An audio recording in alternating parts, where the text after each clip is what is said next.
I said, I'm tired of explaining everything to the three of you. Your dad's dying, and I'm not going to give him anything that contributes to that. And I said, I don't want you to take my word for it. I want you to hear it from the experts. And so in June, I loaded up my husband, who was in the middle of yet more treatment, and my two kids, who were 14 and 16. And we went to a Forks Over Knives conference. As a vegan, do you ever feel like you're living in a parallel universe, aware of things that many others don't even seem to notice, let alone acknowledge? I'm Chrissy Benson, host of the Vegan Posse podcast. We talk with vegans from around the globe who, like you, are living lives of integrity and compassion with an eye toward justice. Through their personal stories, you'll come to see that you're not an outlier. In fact, you're part of an entire posse of individuals who aren't just keeping the peace, they're creating it through their food choices and beyond. You won't be saddling up, but you're in for the ride of your life. Welcome to the Vegan Posse. Hey Posse, I'm Chrissy Benson, host of the Vegan Posse podcast, broadcasting from Nashville, Tennessee. As you can see, we've started posting video episodes, and I hope you've been enjoying seeing our beautiful vegan guests with your very own eyes. Or if you prefer listening, the show will continue to be available in podcast form on Apple and all of your favorite podcast platforms. A special thanks to everyone who's been subscribing to the Vegan Posse through Spotify and YouTube. Liking, subscribing, and sharing are the best ways to help spread the word about the show. So please do what you can to let your vegan and vegan curious friends know about the Vegan Posse. Just to let you know, our expenses have increased in recent months due to some largely involuntary software changes. So if you love being part of the Vegan Posse and are in a position to contribute financially, please consider becoming a paid monthly supporter for just a few dollars a month through Spotify. More membership options will be coming your way soon. Also, keep an eye out for the Vegan Posse Self-Love series, which is scheduled to be released in June of 2024. And as preparatory reading, make sure to check out my novel, Marrying Myself, featuring a vegan protagonist and known as the anti-romance romance for its revolutionary self-love message. It was named a top media pick of the year by Veg News Magazine, and you can find out all about it at my website, ChristineMelanieBenson.com, where you'll also find a special Marrying Myself playlist with songs from amazing indie artists like Boston-based band Session Americana, songwriter Melissa Farrick, and singer-songwriter Tom McBride. This week, welcome to week 3 of the Vegan Posse Tennessee series. If you don't tend to think of Nashville, Tennessee as a hotbed of vegan awareness, you might want to think again. Since moving here in 2017, I've come across some of the most inspiring vegan humans I've ever met, who are working for health and freedom for all animals, human and non-human. This week, you'll get to meet my new friend, Lou Comfort, a yoga and meditation teacher who unfortunately discovered the healing power of a whole food plant-based diet too late to save her cancer-stricken husband. Determined to save others from the tragedy she and her husband experienced, Lou went on to found the School Marathon Foundation, and she recently partnered with Dr. Scott Stoll of the Plantrition Project to host an ongoing monthly vegan potluck to help interweave veganism into the fabric of community life. I'll let you hear Lou tell her story in her own words, but I will mention that she's got 2 grown sons who are both vegan and ripped. So enjoy this conversation with Lou Comfort. Lou, welcome to the Vegan Posse. Are you ready for the ride of your life? I'm ready. Excellent. So here on the Vegan Posse, we talk to vegans from around the globe, but it occurred to me that I was overlooking some amazing vegans right in my own backyard here in Nashville, Tennessee. And Lou, you're one of them. So I'm really excited to have you on and hear all about your fascinating vegan story and your families. But first, why don't you take us back to your childhood? Where did you grow up and how did you and your family eat? Well, I grew up in Cleveland, Ohio, and we had the Carlisle sweet tooth. So I remember sitting on my grandfather's lap and sitting having cake with cream on top of it. So that's kind of how I started out. And many of my uncles and my mother had obesity at a very early age. My grandfather, who I just told you I'd sit on his lap, he died of a heart attack at age 47. I was 8 years old, and he was really the only father I ever knew. So the implications of the Carlisle sweet tooth really had an impact on me from early childhood.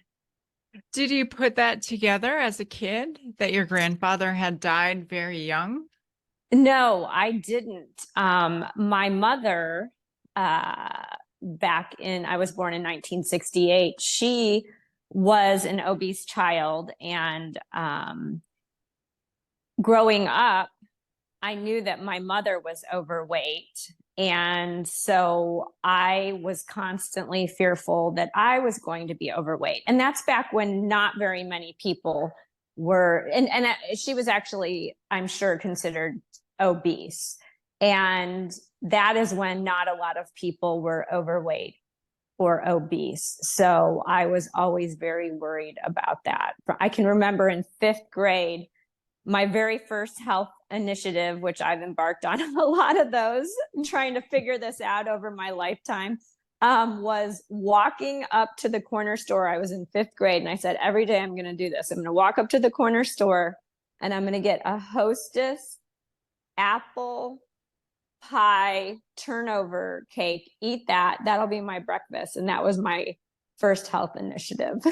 I don't understand. Did you think that was healthy? Yeah, I thought that was healthy. Because it was apple, because it had apples? Yeah. Oh, that's so funny. And you were getting in some exercise. Yes, That way. yeah. Oh, that's hilarious. Wow. I was just so fearful I was going to follow in my mom's footprints, and yeah. And I saw how negatively that impact her life, and how it impacted her self-esteem and her relationships. Wow. And so you said your father was not part of the picture? It was No, my father was not part of the picture at all. Didn't know him at all. Gotcha. Wow. And what was your health like and your weight? Like, did those fears was there ever any basis for those fears apart from your mother's example? Well, I'm pretty efficient at using calories, so I can gain weight. I've never been obese, but it's definitely something, the whole food thing and food cravings, all of that, I really struggled with until I became vegan. I was a fitness instructor. I was a cheerleader. At one point, I was a personal trainer, and I stopped personal training when I couldn't figure the food thing out for myself, because all my clients were asking about food. And I went on this path of, okay, so what should we be eating? But my conclusion was, if it's really difficult for me to maintain my weight, and I haven't cracked the code for myself, how can I answer these questions to the clients that I'm training? Wow. And when was this? What period in your life was all this that happening? was that was my early 20s. And then I went on to get pregnant and have children. And it was very, very difficult for me to maintain my weight. I was trying to exercise and maintain my weight that way. And of course, so I had just been interested in health and nutrition for so many years. I suffered from some health problems, inflammatory in nature, during that time period as well. I would get like big muscle spasms on my back. I'd have to, I think 4 times I had to go to the emergency room and have a spinal tap and then an injection of morphine to get everything to relax. And Wow. finally, yeah, I related that back to inflammation and food and alcohol and stress. So that was kind of my first foray into like really dealing with the medical system and trying to solve some problems on my own. Wow, that's so interesting. And that decision to stop personal training because you felt you hadn't cracked the code for yourself, that sounds like a difficult decision. Yeah, it was definitely a difficult decision, but yeah, it took me really until I think I might have mentioned in my notes about my husband. Yeah. Yeah, why don't you go ahead and tell the people watching, tell our listeners. Well, when my husband was 40, so I would have been 34, and I had a first and a third grader. The children were younger than that. Preschool and first grade. My husband was diagnosed with breast cancer. And this diagnosis caused me to go in even deeper to the food situation because I was 34 at that time. I still hadn't really figured it out. Yeah. I mean, Yeah. I was getting better and better by adding fruits and vegetables, but still this whole protein thing was a question for me. I still had like the sweet tooth and things of that nature. But when my husband was diagnosed with breast cancer at 40, and he was, if you just looked at him, he was the specimen of health, 6'3", 185 pounds, always took care of his health. But when I started to really dig deeper, that's when I came across the relationship and the incredibly powerful relationship between what we put in our mouth and our health. Like I knew it was powerful, but I didn't know just how powerful. And that's when I started to read about disease reversal and the whole foods plant-based diet and the relationship between cow's milk and cancer, primarily, casein, and wow, my brain just, exploded. And I was like, oh, here it is. Here is what we should be eating. Wow. And so, first of all, how common is that for a man to be diagnosed with breast cancer? I mean, obviously, we don't hear about that happening very often. We do not hear about it very often, but it is very common upon autopsy. I mean, I don't know the exact statistics, but it is something that they find upon autopsy. A lot of times men don't die, they'll die of something else like heart disease, and they actually have a cancer tumor. And it isn't, I mean, some of us have cancer tumors. Our body's actually pretty good at walling these things off and trying to keep them at bay. We all have, our cancer cells and yeah, so a lot of times men will have a cancer of the breast, and it'll be found upon autopsy, but that's not what has killed them. That's really interesting. Yeah, that makes sense. And so what did you and your husband do when this happened and when you started discovering all this new information about food? Well, it was pretty early on, and he was not completely convinced of that there was this direct correlation. But unfortunately, he went directly into seriously heavy duty treatment for cancer.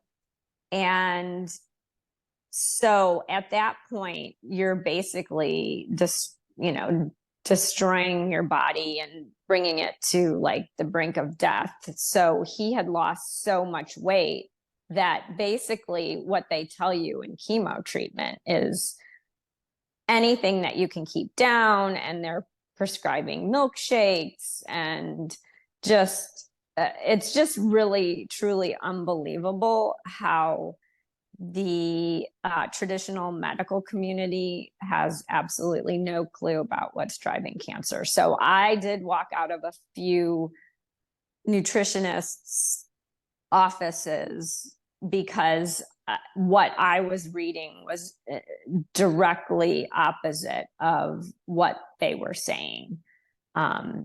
So, you know, I had read the research of T. Colin Campbell and so, yeah, it was very, very difficult. So he went the traditional cancer treatment route with heavy, heavy, heavy duty chemotherapy, which they don't even, they discontinued it because it was so strong and it was killing some people. And then he went through full radiation.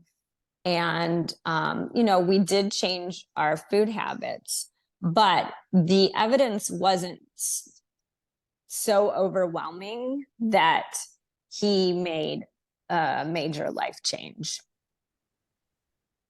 And what about you? Had you completely changed your diet at this point and gone vegan? Not quite yet, because I was just at the tip of the iceberg. And what I find is it's very difficult to overcome the conditioning. Like for me and for my husband and for my kids, we've had this conditioning and this marketing and advertising that has like millions and millions of hits of, you know, you need your protein and you need to be eating boneless, skinless chicken breast, or, you know, so it took a lot of reps and a lot of digging. And finally, I went to this yoga teacher training, and I was in the room and there were about 40 people in there, and it was the healthiest group of people I had ever seen. And my teacher, Kathleen, was in Kansas City. She was a longtime vegan for the animals. And she said, you know, so one of the things I want you to do for this 7-day period is I want you to, you know, I want for everybody to be vegan. Of course, I raised my hand and I'm like, well, where are we going to get our protein? And the majority of people in the training just were like laughing. And I'm like, what is going on? You know? And they just said, as long as you're getting enough calories, you're getting enough protein. And I just looked at how healthy all of these people looked and how I didn't know at the time, it was like they just had such low inflammation. And I said, you know what, I'm going to try it. Even though when I entered that training, I knew that that was going to be one of the expectations. I was like, I'm not doing that part. You know, I already eat healthy enough. And interesting. So even though you'd already been discovering that information, you still weren't willing to. Yeah. And again, I hadn't dug so deep into it. I was just like reading touches of it. And I was trying to figure the whole thing out. I mean, I went deep into mercury fillings, like why does my husband have cancer? So I'm just trying to make sense of all of this information. And I like read a little bit, T. Colin Campbell, and read a little bit, and there's all this conflicting data. And this was in 2002. So it's not like you had all of these like I didn't have access to Clapper and Stoll and all, like this wasn't all there. So I'm trying to piecemeal it together. Yeah. It was a different world when it came to research back then. These days, the amount of data that we have access to just, you know, just as a layperson is incredible. Wow. So I assume you did this for that week-long period and how was it? Yeah. It was insane. I had been battling with like 6 or 7 pounds for my entire life. Normally, at some point more, but at that point, I had like tamed my sweet tooth some bit and like got better control. Was eating more fruits and vegetables. Yeah, literally went away all my aches and pains went away, all my joint pain, everything. And uh, and then I was learning about the animals because my teacher Kathleen was all about and I just had never really thought about it, you know. That's so And interesting. Yeah, it's so funny how often we don't until we do. And then it's then, amazing to us that we didn't sooner. oh my God, I'm eating animals. Right, right. So where were you living at this time? And what year was this when you were in Uh, this teacher training? I was in Kansas City, and this was like 2009. Okay. Okay. Interesting. Yeah. And so I take it that was when you went vegan for the long haul? Or I went, so for about, I said, okay, I'm going to try this for another week. And back then it's like, well, what do I eat? So I was just cutting up fruits and vegetables and I had, my husband was in sort of like there's really no such thing as remission, but they say that word. Um, so we ate much healthier than 90% of the families. But this was a whole nother layer. And so I was eating what I was eating and then making what the kids needed. And the kids were at that point, probably like 12 and 10 and 12 or something like that. And you have two boys? I have two boys. Yeah. Okay. And so it was working for me. And then I started to take more and more meat out of their diet and started to learn more and more. And I was like, oh my God, what is going on? Like this, even the meat that you can buy at the grocery store, I was starting to figure out is just, you think you're having a boneless, skinless chicken breast, but it's processed. People think, oh, this isn't processed food, but it's literally processed food with the amount of antibiotics and the amount of processing that they do. And they pump it full of salt, chemical concoction. And I got to the point where, like 3 months later, after I had been totally vegan and hadn't had a bite of anything of any meat for 3 months, I remember taking a bite of a boneless, skinless chicken breast, and it just tasted like medicine to me. And that's when I looked it up. I'm like, okay, what is actually in this chicken? Like, why does it taste this way to me? But I couldn't taste it before because I was just conditioned that that's how chicken tasted. Interesting. Yeah. And that's, of course, the processing that they do after the animal is, killed. Tortured. There's a whole lot of After the processing. Yeah, tortured. because chickens aren't willingly without bones or without skin or without feathers. So it's pretty wild. So did you make a point of exploring the animal side of things, or was that information that kind of filtered in bits and pieces? That filtered in bits and pieces, but I, at that point, did start to, Google some of these videos about the conditions inside, for example, the chicken, like what conditions they're raised in. And for me, when I saw that, I directly went to the fact that, okay, I don't want something that's unhealthy, I don't want to eat an unhealthy animal. And these animals, in my opinion, after watching the videos about how they're raised, there's no way that those are healthy. They're not having healthy flocks. Now, it's a different product if you're buying it from the person down the street and they process it themselves and feed it,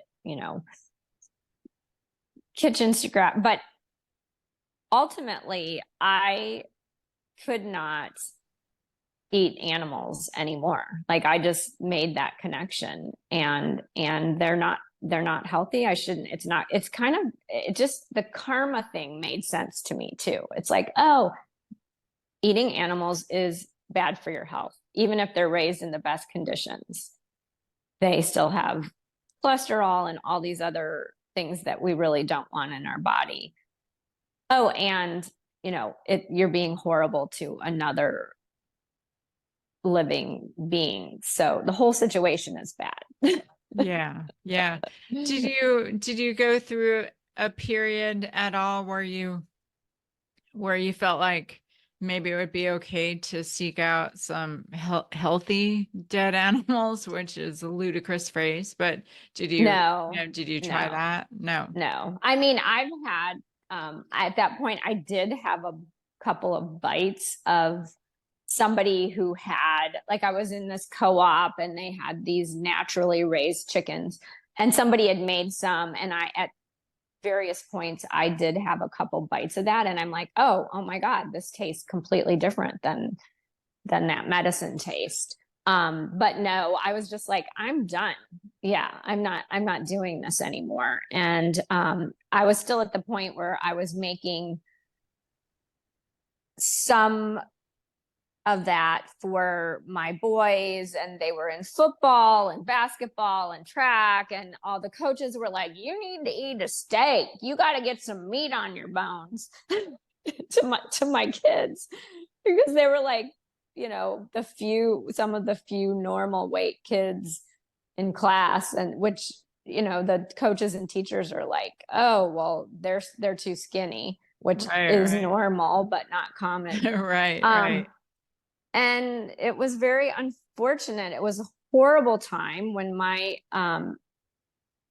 youngest son was 14 and my oldest son was 16. My husband was diagnosed with a recurrence of his breast cancer, and it had spread throughout his entire body. And about at that point, I had just reached critical mass of information and making the connection between diet and cancer and chronic disease. And I had taken in so much information. And I remember just coming home one day and just saying, okay, I can no longer buy any type of animal product, especially dairy. I am basically killing my family. That's what was in my mind. And I said, I'm tired of explaining everything to the three of you. Your dad's dying, and I'm not going to give him anything that contributes to that. And I said, I don't want you to take my word for it. I want you to hear it from the experts. And so in June, I loaded up my husband, who was in the middle of more treatment, and my two kids, who were 14 and 16. And we went to a Forks Over Knives conference with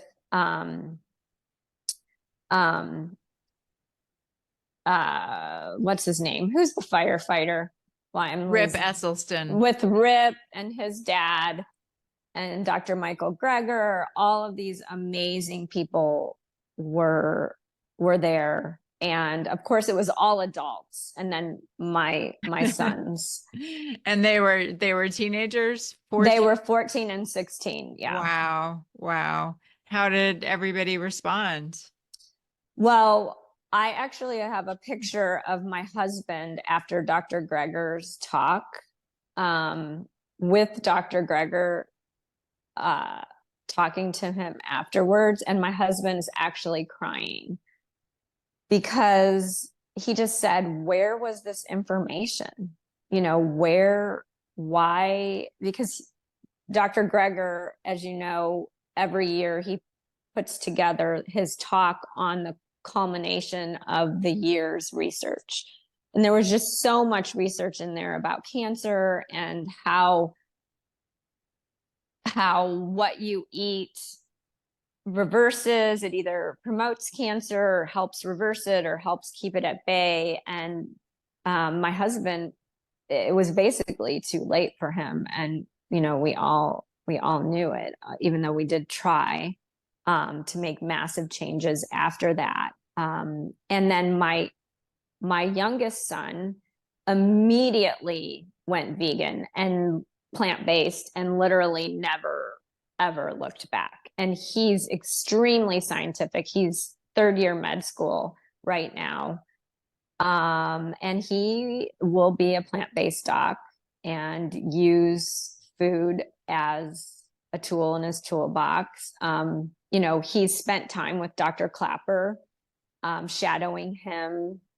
And then my other son wavered kind of in and out of it. He was older, but his freshman year of college, he came home and he had gained weight.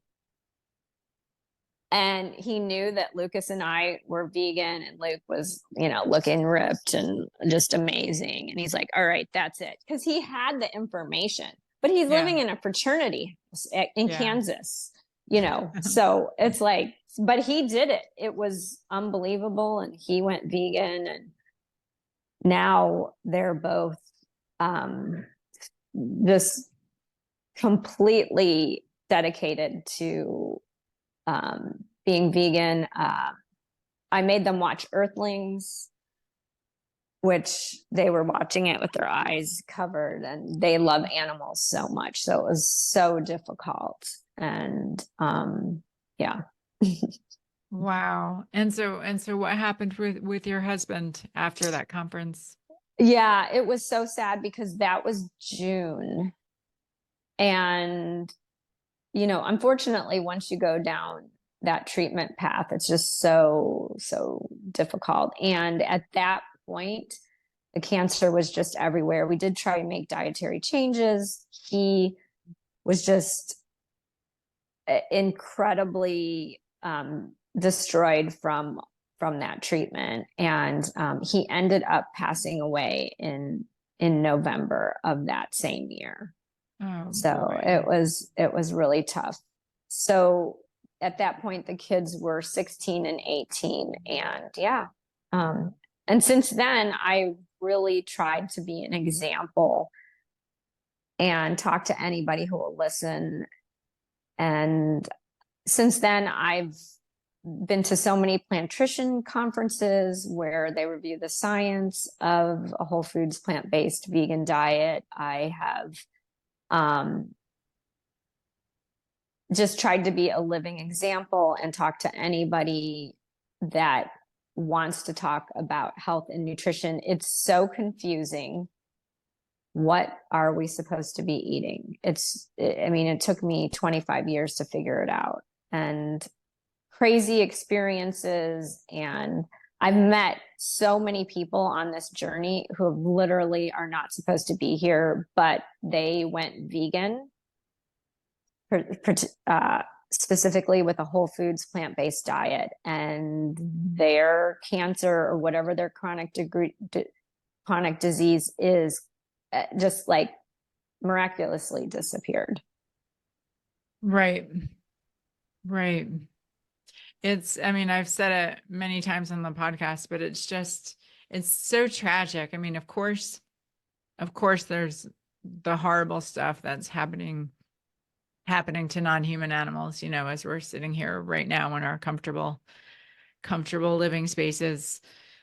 But what happens to humans too is just, tragic in its own way, just in the sense that there's so much suffering in life that's unavoidable. And the fact that this huge swath of suffering in the form of these chronic diseases and cancer are avoidable, if only we knew what to put in our bodies. Yeah, and it's right there. The information right there. is just so close. And Chrissy, I just have so many questions for a lot of these really intelligent people about, like, why don't you think about what you put in your body? Like, this is it. This affects every experience that we have on Earth. Yeah. And why don't you take care of it? Why do you not have the least little bit of curiosity about what's going into your body? Why is that? Yeah, I'm totally with you. It's a really curious phenomenon. And I'm totally with you. Like this is it. And I like you struggled for years with my eating and my sweet tooth. And in my case, it was binge eating and I had Oh yeah, horrible, I've had some of that be too. oh boy, I had, horrible ramifications from that. But even when I was actively abusing my body with food, not intentionally, but I was aware that I was doing it. I never felt okay about that. I was clear that I wanted to treat my body well. And so it is really funny how disconnected people do feel from this vessel, that harbors our mind and our spirit and everything, that we value. And the way I look at it too is, there are two places that we're stuck with. We can never leave. One is the earth. We're here on this planet. This planet is kind of what we've got, at least at this moment in history. This is where we've got to be. So unless that's in decent shape, we're in trouble. And then the other place we can never leave is our bodies. We're in our bodies 24/7, every second of every day. And if we don't feel good in our body, if that's not a comfortable space and we don't feel at ease and at peace in our bodies, then how can we ever feel at home, in the world, in the moment? And the And people sad aren't feeling at and home. people aren't. And that's the sad reality is most people, I would venture to say, do not feel good in their bodies. They do not feel comfortable. They do not feel secure. And so I think they just foster this detachment from, that physical body, because it's true. We're not just our physical body, but that's a big, a big component of who we are. And so tell me how your own journey evolved, from this initial experience with that conference. Where did you go from there? Well,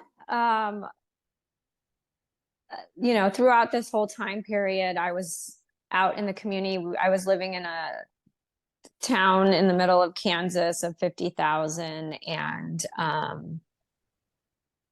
I,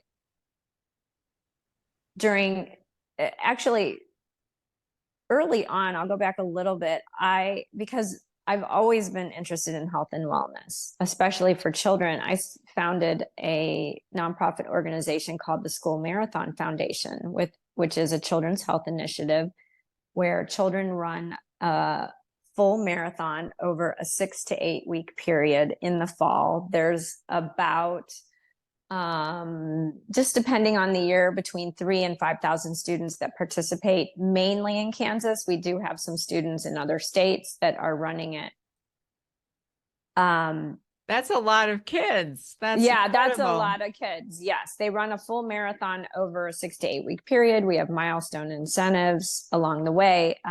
But I've started to get to the point where it's like, does this even matter? Because they're going inside and having their government sponsored breakfast of Pop-Tarts and cinnamon buns and all of that. And I mean, the childhood obesity rate, this is old, is like 20%. And that's from 2020. And it skyrocketed during the pandemic.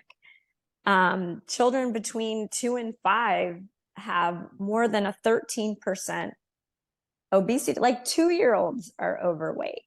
Yeah, And last I checked, Tennessee was actually the highest rate of childhood obesity. So right, go right. And Tennessee. yeah. And during the time period, now I'm not so much in the schools, but I would go into the schools because we would have assemblies and things for these events. And I just looked around at these children and I would just leave the school crying because I mean, it's like 1 in 5 are obese or overweight. And they just look completely unhealthy. You can tell when somebody looks healthy, their skin coloring, whether they're inflamed or not. And as I started to learn about this and see the state of our children's health, it just absolutely saddened, disgust, anger, every emotion. Our entire adult and child population, I think it's 70% are either overweight or obese. And again, that's an old statistic. I think the CDC doesn't want to release anymore because it just got so bad during the pandemic. And I just wrestle with, is it child abuse that we're feeding our kids non-food items and toxic food items? And, I just question, like, what are we doing? And so many people, even in higher socioeconomic statuses, who do have the bandwidth and they have the money to feed their kids good food, are giving their babies processed food out of a toothpaste container and this little kibble. I don't even know what it is, but it's not food. And so I have gone deep into that kind of realm. I'm a member of Children's Health Defense here in Tennessee. I'm all for medical freedom, which includes the freedom to consume non-molested food. That's probably the most important part of the medical freedom movement, is because our food is medicine. Right. And Hippocrates even said, let food be thy medicine. And this is another thing that I've said many times, but it's astounding to me that doctors take the Hippocratic Oath. And Hippocrates himself emphasized that food is medicine, and yet doctors know nothing about food and nutrition. In fact, they know a lot of things that are erroneous and wrong and really damaging to human health. So yeah, like you, I don't have any quick solution. It's deeply troubling. But what brought you to Tennessee in the first place? Well, my son is a musician, Kane Comfort, and my now husband. That's such a great name. That is like, he had to be a musician with that name. Well, my husband, who passed away, his father was a musician, and actually in his mid-30s, he had kind of a midlife crisis, and he did What Color Is Your Parachute? I don't know if you remember that book. Yes. But he was like this intelligent guy, and he spent like a month doing it, and there was stuff all over the walls, the writing. He did all the exercise, and at the end he's like, well, I'm supposed to be a rock star. And he had a really great job at Procter & Gamble, but he's like, honey, I was like pregnant with the second baby. He's like, I'm not going to quit and pursue music because I know that's not what you signed up for. But it's the most beautiful thing, because now my son is getting to live his late father's dream of being a musician. And one of the craziest things is that my now husband is a musician who basically discovered Kane as like, wait, you're this incredible artist. And now the two of them make music together. And that's amazing. Yeah. How did that happen? And had you met your husband prior to the time that he found Kane? So I met Jerry, my now husband. I was teaching yoga at the Ritz-Carlton in Montego Bay, Jamaica, and he was there with his wife. And I was there with a few friends, and I was working, and I became friends with him and his wife, more so really his wife than Jerry. And that's when I had the idea for the School Marathon Foundation and creating an official foundation. And Jerry said, oh, I was a fat child. This would be interesting if you ever need any help with that. So Jerry ended up being on my board of the School Marathon Foundation. And to make a very long story short, he ended up divorcing his wife. Doug ended up passing. And so as I would call him occasionally for help on the school marathon foundation board, some of that information, he and I became friends. Eventually we started dating. And then my son Kane was at Kansas State and he was just sort of messing around, and he ended up getting this gig to open for John Bellion on the campus of K-State.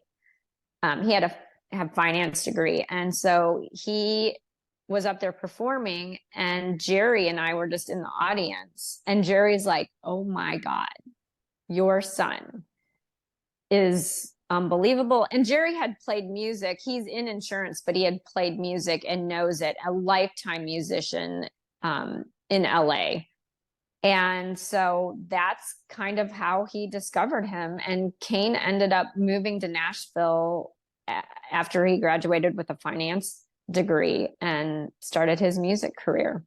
Wow. Here. And what year was this? He graduated in he would have graduated from high school in 2014. So like 2019, he moved here. But I would say the past 24 months is when he's been full-time in music, not personal training, not waiting tables, completely full-time. That's amazing. And he's a vegan. Oh, he's 100% vegan. He's in incredible shape. And so he's a great he'll have to representation. come on the show too. We'll have to have him on. Get the whole family. And so did you come here in 2019 as well? No, I did not come here until 2022. Okay. Okay. I didn't realize it was so recently. You've done so much just in the short time that you've been here. Well, I was pleasantly surprised by the vegan community and the medical freedom community, and people are absolutely flocking here, kind of escaping places like California. That's where I most recently was living, in Palm Springs, California. Venice Beach, California, ended up coming here. And people there's so much regenerative agriculture, which, as you know, is the basis for human health and growing food to support a healthy human body. It all starts with the soil.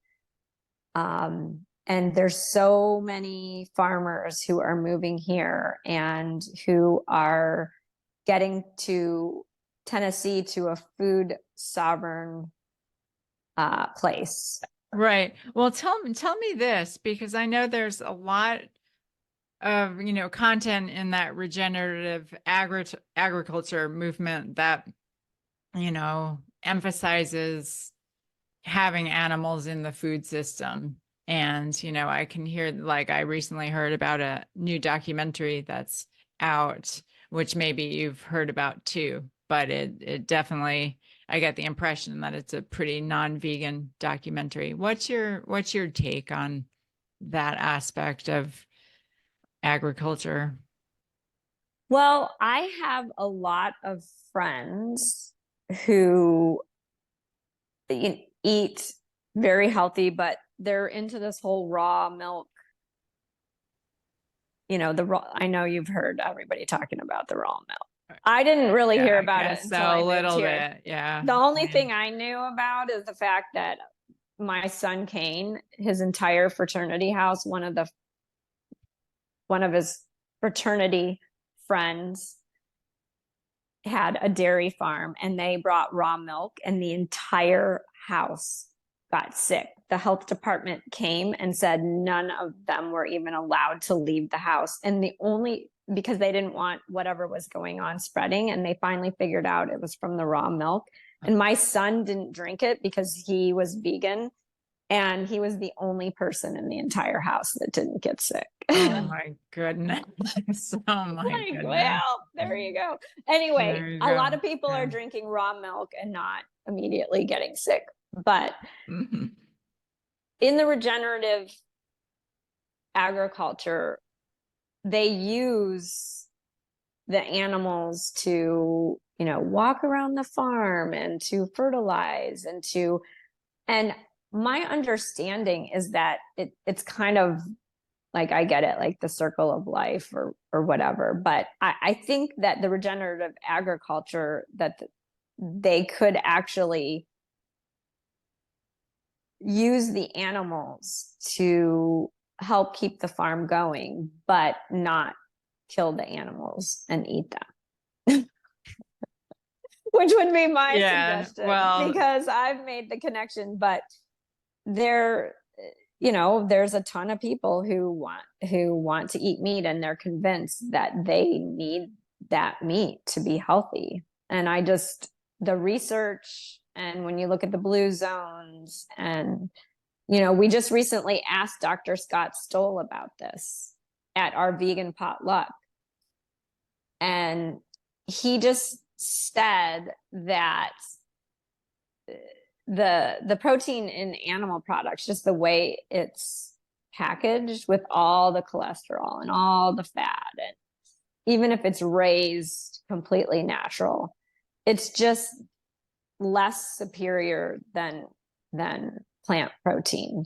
Right. And all the information in the China study, which you've referenced, T. Colin Campbell's work, but all of that data came, decades ago, back when the meat in the food system was less contaminated, compared to what's happening to it now. I wasn't nearly as, infiltrated with the antibiotics and the hormones, and even that, relatively like higher quality animal flesh produced all these negative health consequences. So, to me, it's a no-brainer. Like, it's only gotten worse since the China study. So that makes total sense. At the children's, so tell us, go ahead. No. I was going to ask you to tell us about your vegan potluck. Yes. So your monthly potluck that you host. Yes. Our vegan potluck, I host it with Dr. Scott Stoll, who is a world-renowned plant-based physician. And he, among so many other things, is the co-founder of the Plantrition Project, which is an annual conference that provides CECs and CEUs for medical doctors and registered dietitians and medical practitioners. And it's a gathering, and what they do is they review all the latest peer-reviewed science on nutrition. And every year they have different speakers. And so I like to go, even though I'm not a physician. I am just crazy for all of this How information. dare you be interested? Yeah. How dare you be interested in medical information? Yeah. Leave that to the experts. Right. Do not do your own research, whatever you do. Oh my God.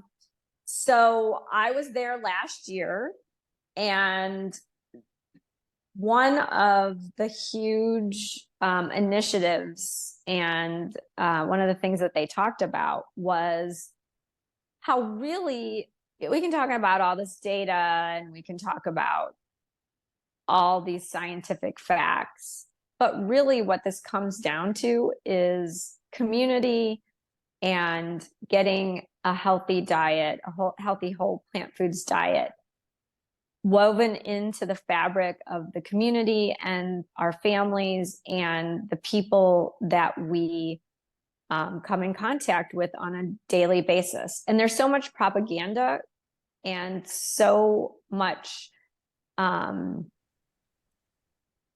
so many forces that try to stop the communication of this information, that where we're going to get this healthy human diet information out is in little community settings and breaking bread with one another. And so one of the big initiatives of the Plantrition Project is to get people to start vegan, whole food, plant-based potlucks in their community. And so he vowed then, and then he announced he lived in Nashville. And I said, oh my gosh, I live in Nashville too. So I beelined for him after his lecture. And I just said I would definitely be interested in hosting that with you. So now it's on, we try and do it we have done it every single month since we made the commitment. We were at the Maxwell Clinic in Brentwood, which was amazing. And shout out to the Maxwell Clinic, David, for letting us have it there. We've now moved to the Green Room on Main Street in Franklin. Heather and Phil Joel have a vegan store there on Main Street. And you walking in, you would never know it's vegan. It's called the Green Room, and it just has all these conscious products in it. And they're both vegan and part of the Potluck. And so, yeah, they're incredible people. And she reversed her health problems with the whole foods plant-based diet. Wow. So how can people find out about this potluck and attend if they're in the area? They can text me. And I'm sure you could put this in the show notes, 785-643-0363, and I can shoot those for you. Shoot the number over for you. Sure. And thing. yeah, so I can get them an invitation. Sounds amazing. I've been to one of the potlucks at the clinic. And it was amazing. I hadn't heard about it. I'd been in Nashville since 2017, but I had not heard about your potlucks that you host. So that was really great to connect. And how have the potlucks been going? What kind of people tend to come? Yeah, it's been great. I think originally what we're trying to do is really make it welcoming for the plant curious. And so this last time we had 3 or 4 people who, were new at this, and I really want to make them feel welcome. And so far, the plant curious are coming for their health. They're entering it that way. Not from the animal side, but that sneaks in like with me. So I feel like people become vegan, their on-ramp is either, their health or for the animals. Yeah. It's often a mix of motives, and kind of like similar to what you described for yourself. I've always had what I considered a separate interest in health and nutrition. I went vegan out of ethical reasons, but I came to find out that this separate interest of mine happens to completely overlap, which hadn't even occurred to me. So I came at it from the different perspective, but it was just really profound for me when I realized that all of those motivations totally lead you to the same the same answer, the same solution, which is basically, to me, love. What an amazing discovery that the most loving thing we can do for non-human animals also happens to be the most loving thing we can do for our body and for the people around us and the resource deprived people in Africa and across the world and for the planet. So for me, it was really profound to realize that, wow, no matter what angle I approach it from, I come to this answer. So Lou, tell me this, you've been vegan for quite some time now. How would you say that you've personally evolved as a vegan? Well, I have constantly just been refining my diet. It's something that any amount of effort I put towards refining my diet and making it cleaner and cleaner is worth it, because this is about my health and the health of the planet and the health of the animals. And again, what you said about love. And it seems that the more that I eat very little processed food now. And it seems that the cleaner I eat and the healthier that I get,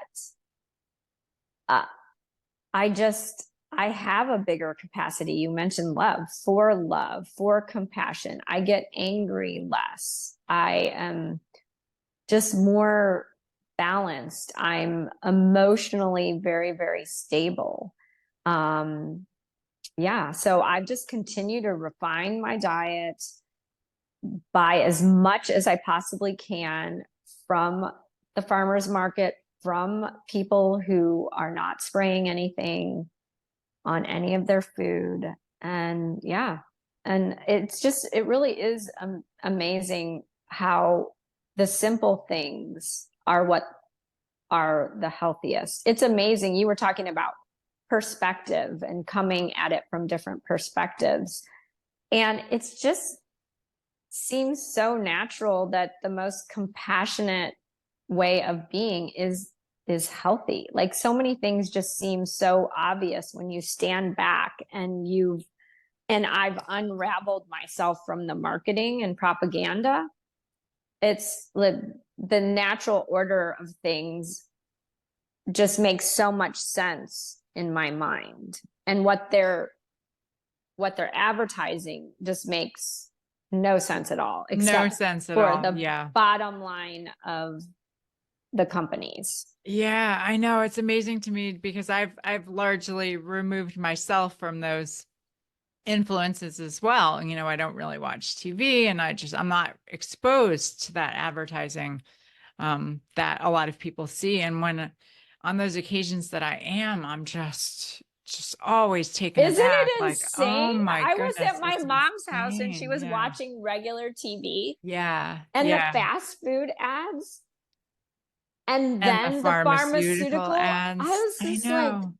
And people watch this for hours a day. I mean, it blows my it's like mind. no wonder everybody's so confused because No those are wonder. the inputs. Or Yeah. occasionally we'll watch like a sporting event that has the advertising, and I'm just like, oh my God, these sports Yeah. athletes are like advertising for Dunkin' Donuts and for Right. Starbucks and Right. And Coke and Subway. yeah. It's not even Yeah. bread. Europeans don't even label Subway bread as bread. It's a pastry because there's so much sugar. I mean, it's just like all non-food items. Right. Right. Right. Right. Well, one question I wanted to ask is your husband Jerry, is he vegan? Did he Oh. find this, you know, information compelling? Well, he has always had struggled with his weight his entire life. And when I met him, he had gotten a lot of it off, and but he was still probably 30 pounds overweight. And so we would have a conversation about the School Marathon Foundation. And then he'd say, well, what do you recommend? I'm like, okay, stop eating chicken. So some people just listen, right? And they actually will do what you say. And it I wasn't haven't even met many of those. yeah, wasn't even in an official coaching capacity because I have done that before. Yeah. And so he stopped eating chicken and immediately lost like 15 pounds. Like we talked like 3 weeks later. I'm like, oh, you really stopped eating that? And he's like, yeah. He's like, okay, now like I still have weight. What do I do? I said, okay, well, I probably should have told you this first, but stop dairy. So he stopped dairy and lost more weight. And then he just got rid of the eggs, got rid of all the meats. Looks amazing. I can tell you, And is that when you married him?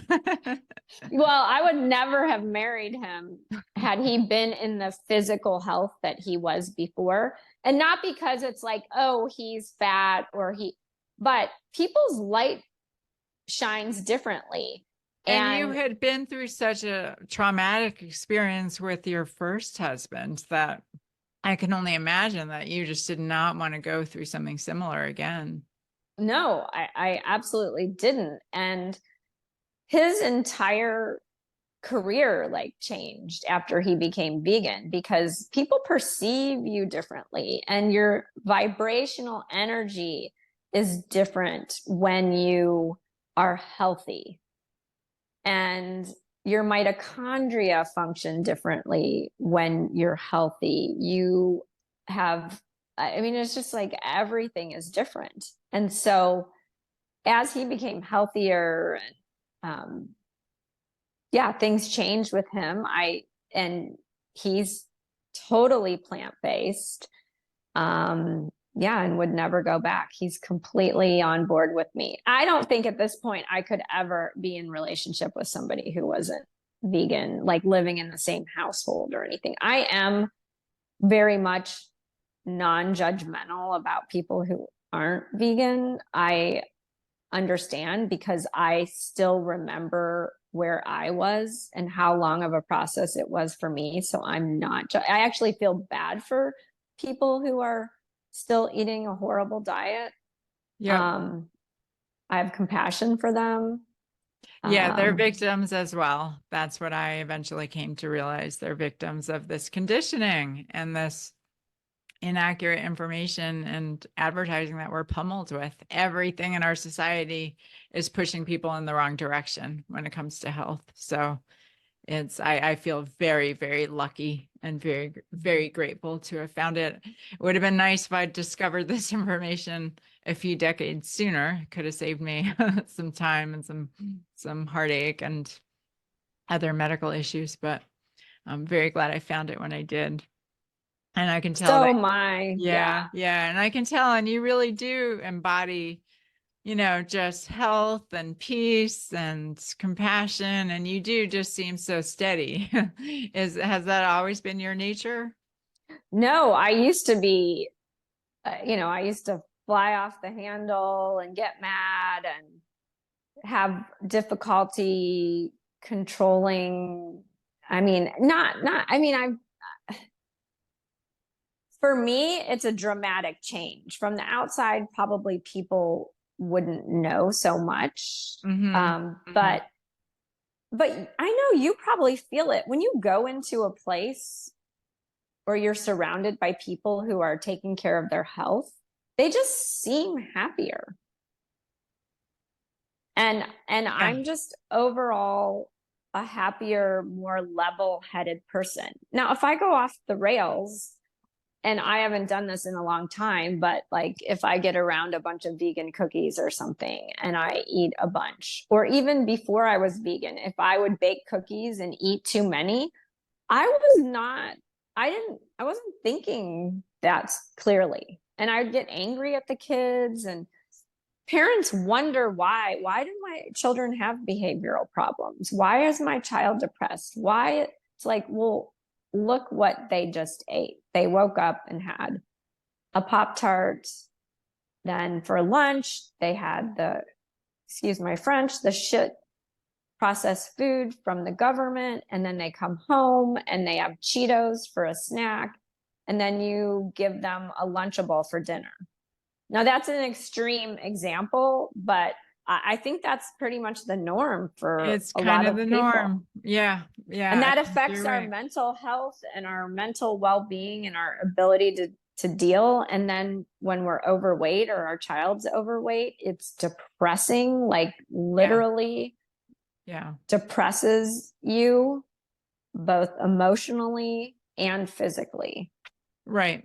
Yep. I think you're absolutely on target with all those assessments. All right. Well, thank you so much for coming on the show and sharing about your journey. I mean, what a ride. What a ride you've had, and congratulations on all that you're doing here in Tennessee to help spread the message in such a fun, cool way by getting people to break bread together and share amazing vegan food. Really appreciate everything that you're doing. Final question, which I like to ask all my guests. Is there a single word that for you sums up what being vegan is all about? Tough time getting that out today. Love. Good one. Yes. Totally agree. Totally agree. All right. Well, thank you, Lou. Thank you for living in love. And I wish you much love in your day going forward. And we close every session by taking 30 seconds of silence for all of the suffering animals, human and non-human, who desire, as we all do, safety, happiness, and the freedom to live out their lives without interference. So Lou, I invite you to join me in 30 seconds of silence for the animals, and we'll conclude with the sound of the bell.